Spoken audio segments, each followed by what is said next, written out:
Hello guys, and welcome back to another one of Harrods Sea Fishing's video. This is my boat here.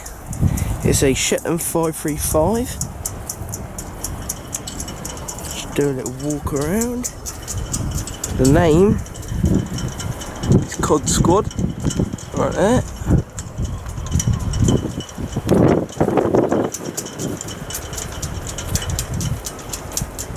On this boat I have a 40 horsepower Mariner, right there, short shaft. I'd just like to say I am sorry for any wind noise in this video, but I can't really do much. I'll show you more of that in a minute, but obviously the wind noise ain't great down here because it's a sailing club. I'm right next to the sea, but I'll try my best. Right. This here is a winch. Is that I used to have a wire winch on here, and it wasn't very good because the salt water would just rust the wire winch, which was no good for what we were trying to do, because obviously salt water gets into the wire winch and it just rusts it. So I had a good idea of putting this rope on it. The only problem with this rope is that after a couple of times it snaps again. So what I've chosen to do is I've found one in there, and it's basically this ratchet strap cord. So it's very thick, so it won't actually damage the boat either, and it will last a lifetime. So that was another good thing that I thought about putting on the boat. The boat's had all new rollers on the trailer. Me and my dad, we tried to sort out all the new rollers and stuff because it was a big problem, because this is a big boat, and the problem is it was just getting stuck on the trailer, and that was no good for us whatsoever. Right, up on here is a lovely rail, and this already come on the boat, but we have fitted this bow roller for the anchor, ready when we're at sea. And also, best thing that I like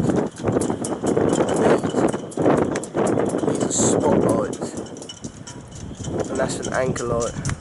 I'll show you the electrics in a minute when we're inside the cab. But yeah, they're good. They're brilliant for fishing, especially for night fishing. You definitely get the whole idea, because these spots just pure out the front, which are wicked. And then that anchor light, when we're at anchor fishing, we put this anchor light on, and that gives us a good light for other boat users. Okay, so let's talk about the outboard. The outboard, we use this for travelling, because obviously if any cars run into the back of us, we're kind of protected, because at least they can kind of see us. Right, the outboard is a 40 horsepower Mariner. It comes from an ex-speedboat. Now this is very, very, very fast engine, but obviously with a very fast engine you get very, very, very quick fuel consumption. It is twin cylinder. There's one cylinder, there's the other down there, 1, 2. Here's a twin cylinder. Yeah, as I say, it's a very, very, very quick, reliable engine. I mean, this used to have just pull start on it at the start. This used to have just pull start, but me and my dad, we hooked up electric starts, and then we got it on a button, which is, I'd highly recommend it. If you want a boat, definitely get electric start. You definitely won't live it down. That's the best ever, because it's literally on this battery here. See the keys in it. You pull that, and then you push a button here, push a button there. That button just beyond them keys, and that is the best. But I'll go more into the detail of the cabin in a minute. But yeah, and for travelling, we do have to put bungees around it, because with our old number plate, it did come down and smash the plate. So we tend to put bungees on it just to keep it, just to stop it from moving. And this outboard is bolted on. So, and then we do put a padlock on it as well. And you flick this switch and the whole outboard comes down. but obviously we are quite close to other boats in this boatyard. So yeah, literally just a switch to pull the cap off. Simple switch, and these are obviously your accelerator and then your gear ratio, reverse, neutral, forward. Okay guys, as I said before, the wind might not be great, but I'm trying to shield it with my jacket just so we don't get much wind noise. This here is the electric start, what I was on about. So you see here, you push it and then this button comes on, right, like this. Then you can start the outboard. Obviously I'm not going to do it, but basically you push that button and then the outboard starts. Obviously I can't run it without water, so that's a really good, really good thing, rather than trying to have to pull and pull, because that tires you out, especially if you're at sea. You don't want to be pulling.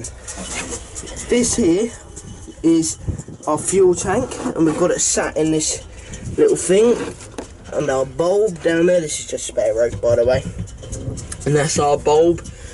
And this flooring didn't used to be in this boat. It used to be a bench seat that went down here, round the back and up here.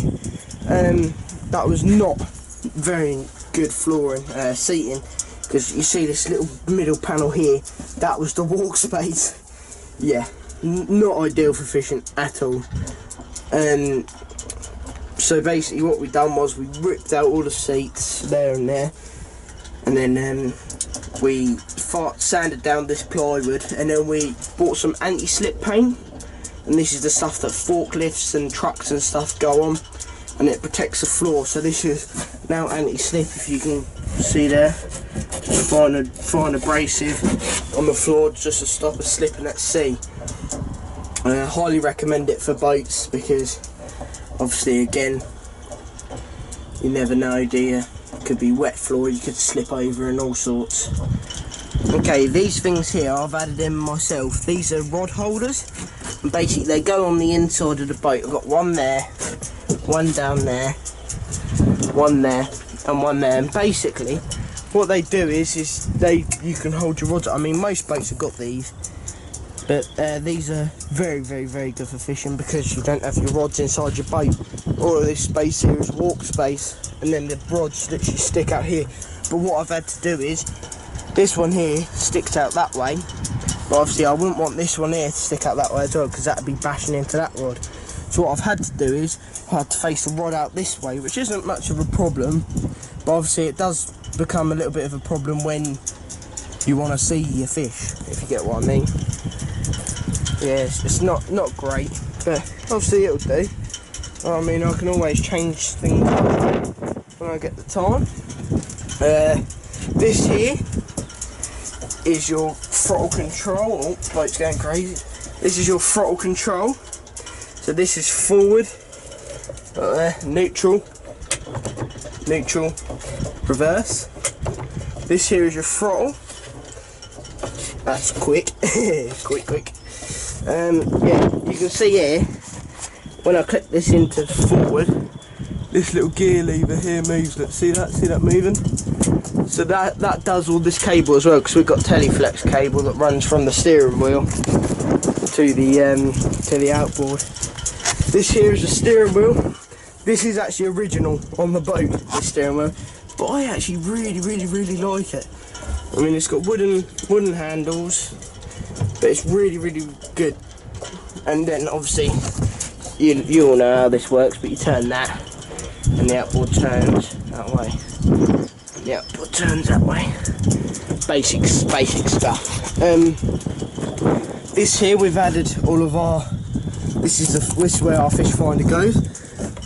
Most important part on any boat, of course, that finds your fish. This here is our light work, which Dad has hooked up only recently, so it isn't the greatest, but we are sorting it out. But obviously this is the spotlight that you can't see at the minute, but I can show you the anchor light, and you see the anchor light comes on.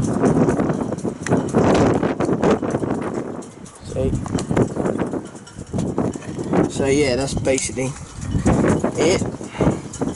On there we just made up this nice little control panel. And obviously the nav lights are there. You can see them working.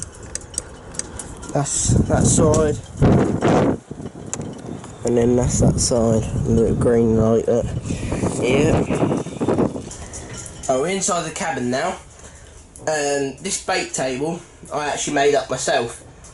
This sponge, sorry, is only just to let out this water because we haven't let it out from the last fishing trip. I made this brace, nice fishing brace, turned it on my lathe. Essential, probably. Got my scissors, 2 sets of pliers, and then my fillet and knife. But this is a great bait table, and this chopping board sits on top, which we sorts out all of our bait from. This here is our cooker. Very important. You got to make that brew when you're on holiday, when you're out fishing. Got to have that cup of tea made, which is lovely. Our kettle's down there. Our toilet goes in this section, but obviously we don't leave the toilet in the boat because that would be a horrible smell. The cab's fairly big. I mean, it's big enough for us to get out of the wind and rain when it's raining outside. That's our boy. These are the 2 stools that we sit down for. Most of the time we fish standing up, but you never know. You might want to sit down if you get a bit bored. These are all our fishing rods. It's a bit messy in here at the minute. I am sorry, guys, but this is all good. This here, I don't know if you can see that very well, focus. Yeah, is our hatch, which we can open, which goes over the top. Yeah, you can see mostly everything. I'll show you the cab lights. As you can see, this is controlled on this outside panel here. So the cab lights, we've got one there, and then we've got one there. Okay, that's mostly all of the cabin. I mean, there's not really much to show in there because it's a bit of a mess, and I don't really. I mean, obviously these are all the wires that my dad's got to sort out, like all the wiring and stuff, because it's not great, not ideal. So he's gonna get a junction box, and then what we're gonna do is we're gonna get some fiberglass matting, and then over these wires here, we're gonna fiberglass the wires up, so every little strip will have one there, one there. It's quite hard to do this one-handed, but yeah, you get the idea. We've got one there, just to keep it all neat, so you don't see these horrible wires dangling everywhere. And it just keeps the boat neat, really. It's ideal for fishing. Not a bad little boat. I'd recommend. Hopefully I'm not boring you guys. Let's put my drink down. But this is basically what I mean. And I put the rod holder in here. I mean, most of you guys have this. This is basic stuff, but I just want to show you how I've had it set up for this Shetland 535. I've got my rods up there, and then this one here you have to put out this way. See, so obviously you had one rod sticking directly out, the other one sticking that way. I am hoping to put another one here between these two to go out basically that way, so it's not quite in this region here and not quite affecting that one, just out there, because you know, the more rods you've got in, better chances of fishing you've got. Alrighty guys, the most important part of any boat is, of course, the Wacky Rigger sticker. WackyRigger.com. What can I say about them?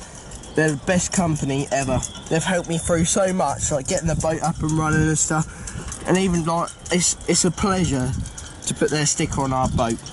I mean, they are just great people, great company. Please go and buy some worms and get your bait Wacky Rigger tool. I mean, I've been trying out the Wacky Rigger tool now for a long time, and it's just perfect. I do catch a lot of fish from it. So thank you very much, Wacky Rigger, and it's a pleasure to have your sticker on our boat. Hope I can carry on doing business with you. Yeah, just great people. Please go and follow them. Go and give them likes. Go and give them on their Instagram page. It is KJ Tackle. Yeah, just great guys. Please go and give them a follow. Just brilliant. Thank you so much, guys. Very windy. This is Harry's Beach.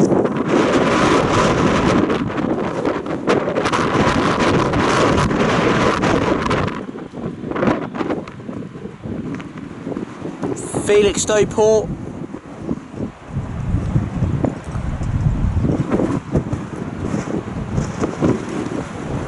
It's a little whale. And there's loads of fishing boats out there. Loads of little ones.